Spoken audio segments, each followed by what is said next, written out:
اور یہی آیت اللہ صادق روحانی، ان سے ایک دفعہ یہی پوچھا گیا کہ امام زمانہ علیہ السلام کے سب سے زیادہ قریب ہونے کی راہ کیا ہے، کون سے ایسے اعمال انجام دے کہ ہم امام زمانہ علیہ السلام سے قریب ہوتے چلے جائیں۔ ان میں کچھ اعمال کا تذکرہ انہوں نے کیا، کہا کہ ایک تو روزانہ امام زمانہ علیہ السلام کی کوئی سی بھی زیارت پڑھیں۔ امام زمانہ کی بہت ساری زیارات ہیں، وہ آپ مفاتی کے اندر نکال کر بھی دیکھ سکتی ہیں، آپ نکالیں کسی بھی طرح سے کوئی سی بھی زیارت، بہت ساری زیارات ہیں، روز امام زمانہ علیہ السلام کی کوئی نہ کوئی زیارت، چاہے وہ مختصر ترین زیارت ہی کیوں نہ ہو، السلام علیکہ یا صاحب العصر والزمان اتنا بھی کہہ دیں تو یہ بھی مختصر ترین زیارت ہو جائے گی۔ ایک تو یہ روزانہ پڑھیں، اس سے آپ امام زمانہ علیہ السلام کے قریب سے قریب تر ہوتی چلی جائیں گی، اور دوسرا یہ کہ قنوت میں دعائے فرج پڑھیں۔ اچھا، دعائے فرج کے نام سے دو دعائیں ہیں عام طور پر نظر آتی ہیں، ایک تو الہی عظم البلاء والی دعا ہے، اس کو بھی کچھ لوگ کہتے ہیں، اور ایک جو دعائے سلامتی ہے امام زمانہ علیہ السلام ہے، اللہم کن لولیک الحجت والی۔ تو کوئی سی بھی ان میں سے دعا جو امام زمانہ علیہ السلام کے لیے دعا شمار ہو، یا تو یہ والی دعا جو کہ سب کو یاد ہی ہے، اس کو قنوت کے اندر روزانہ پڑھنا، جو روزانہ قنوت میں اس کو کم سے کم روزانہ کیا تو کوشش کریں ہر نماز کے قنوت میں یہ پہلے پڑھ لیں، اس کے بعد کوئی سی بھی اور قنوت کی دعا پڑھیں۔ یہ بہت زیادہ اس کی آج کل کے زمانے میں کافی تاکید ہے، ورنہ مختصر ترین جو اللہم کن لولیک اللہم عجل لولیک الفرج، یہ والی جو مختصر ترین ہے یہ بھی پڑھ سکتے ہیں۔ تو بہرحال کسی بھی طریقے سے نمازوں کے قنوت میں۔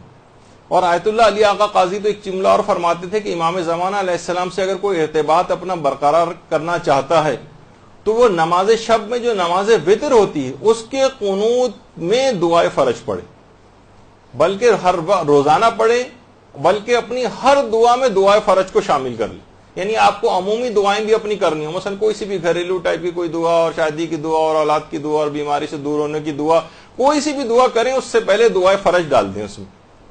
اس دعائے فرج کی برکت سے امام زمانہ علیہ السلام کے لیے دعا کر رہے ہیں، وہ تو پروردگار کو قبول کرنی، اس میں تو تمام موانعات مفقود ہو جاتے ہیں، علماء کہتے ہیں۔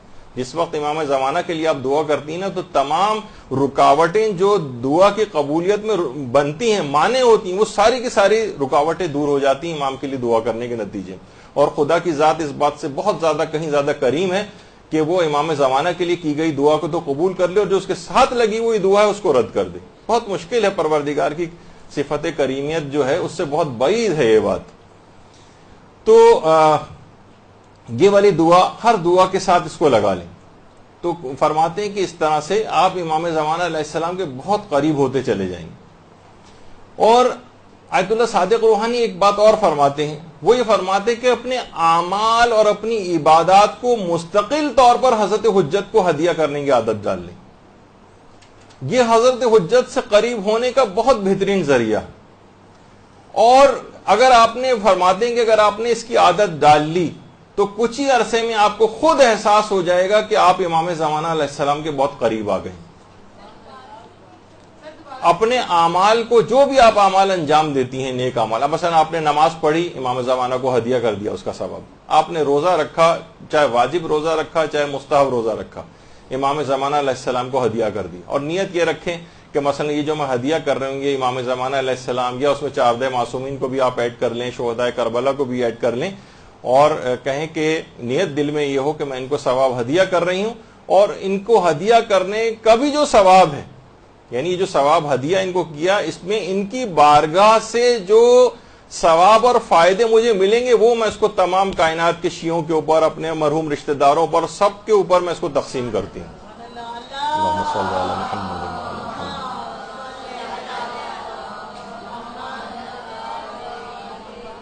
اور آیت اللہ صادق روحانی فرماتے ہیں کہ اس طرح کے تمام اعمال ان کو ہدیہ کرتے چلے جائیں، اور جو بھی آپ اعمال کریں، زیارات پڑھیں، زیارات کے لیے جائیں، کوئی بھی نیک کام آپ نے کیا، کوئی صدقہ دیا، سب کا ثواب امام زمانہ اور 4 معصومین کو ہدیہ کرتے چلے جائیں۔ اور خاص طور پر تلاوت قرآن کا ثواب حضرت حجت کو ضرور ہدیہ کریں۔ خود فرماتے ہیں آیت اللہ صادق روحانی کہ میں روزانہ، اپنے فتوے کے اندر انہوں نے بات لکھی کہ میں روزانہ حضرت معصومہ قم سلام اللہ علیہ درود بھیجیے محمد صلی اللہ علیہ وسلم.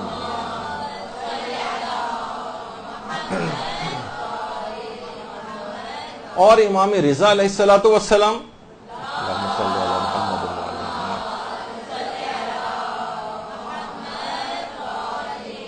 میں روزانہ ان کی نیابت میں زیارت عاشورہ پڑھتا ہوں اور روزانہ وقت سحر فجر کی نماز سے پہلے میں تمام معصومین کی نیابت میں کچھ تلاوت قرآن کر کے ان کو ہدیہ کرتا ہوں.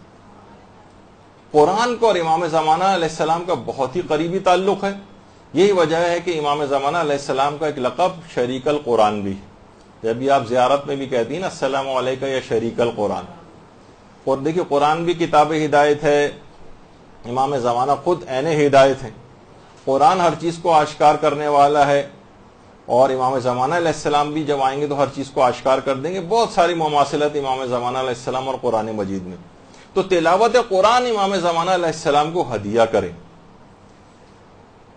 اور دیکھیے آپ خود سوچیں کہ ہم جب کسی کو ہدیہ کرتے ہیں نا تو خود مثلا آپ اپنے کسی مرحوم رشتہ دار کو ہدیہ کریں تو خود اس ہدیہ کرنے کے بعد بہت سے لوگ یہ سمجھتے ہیں کہ شاید ہمارا ثواب ختم ہو جاتا ہے ہدیہ کرنے سے اور اس کے پاس چلا جاتا ہے.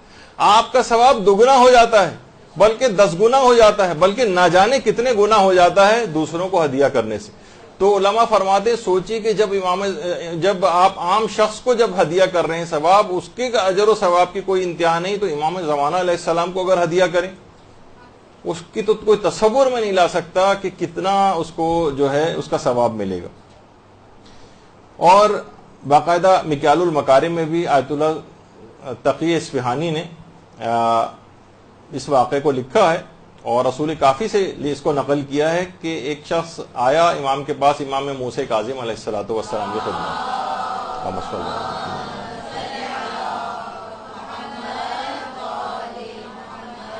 کہا کہ مولا میں ہر ایک پورا قرآن ختم کر کے ایک معصوم کے نام ہدیہ کرتا ہوں, 14 معصومین کے لیے 14 قرآن, تو اس کا کیا ثواب ہے؟ امام نے فرمایا تم قیامت میں ان ہستیوں کے ساتھ رہو گے. کہنے لگا مولا حیران لگا اتنا زیادہ ثواب. اگر تصور میں لے کر آئیں کہ افضل ترین ہستیوں کے ساتھ کسی کو جنت میں رہائش نصیب ہو جائے, ہر وقت وہ ان کے پڑوس میں رہیں. کہا کہ مولا اتنا زیادہ ثواب. امام موسیٰ کاظم علیہ السلام نے روایت میں 3 مرتبہ فرمایا ہاں ہاں ہاں ان کے ساتھ تم جو ہے جنت میں رہو گے. تو جب یہ علماء فرماتے ہیں کہ روزانہ کی بنیاد پر تلاوت قرآن کچھ نہ کچھ جو بھی آپ سے ہو سکے, شعبان میں تو ویسے بھی بہت زیادہ تلاوت قرآن کی تاکید ہے, دستور العمل وغیرہ کے اندر علماء نے بتایا. بہت سے علماء تو ایک پارہ روزانہ کم سے کم صرف شعبان کے مہینے میں ہی ریکمینڈ کرتے ہیں کہ پڑھنا چاہیے, اور رمضان میں تو لوگ ماشاءاللہ سے ویسے قرآن ختم کرتے ہی ہیں. تو اس طرح سے امام زمانہ علیہ السلام کی خدمت. تو یہ بھی آیت اللہ صادق روحانی سے انہوں نے بلکہ اس بات کو ذکر کیا کہ دیکھیے اگرچہ دیدار امام زمانہ علیہ السلام ان کے چہرے کی زیارت بالا ترین افتخار ہے, اس میں کوئی شبہ نہیں, لیکن فرماتے اس سے آگے کی بھی کچھ منزلوں کی طرف مومنین کو جانا چاہیے. مثلا امام کی رضایت حاصل کرنے کی کوشش کرنا, مثلا امام علیہ السلام کی دعائیں لینے کی کوشش کرنا, ایسے اعمال انجام دے کہ امام آپ کو دعا دیں. امام زمانہ علیہ السلام کی الطاف اور عنایات کو حاصل کرنے کی کوشش کرنا, اس کی فکر کرنی چاہیے. اور فرماتے ہیں اس کے لیے لازمی شرط ہے کہ انسان اپنے نفس کو پاکیزہ بنائے, اخلاق حسنہ سے اپنے آپ کو آراستہ کرے, اس کے بغیر اس راہ کو حاصل کرنا بہت مشکل ہے. برحمتك يا أرحم الراحمين وصلى الله على محمد وآله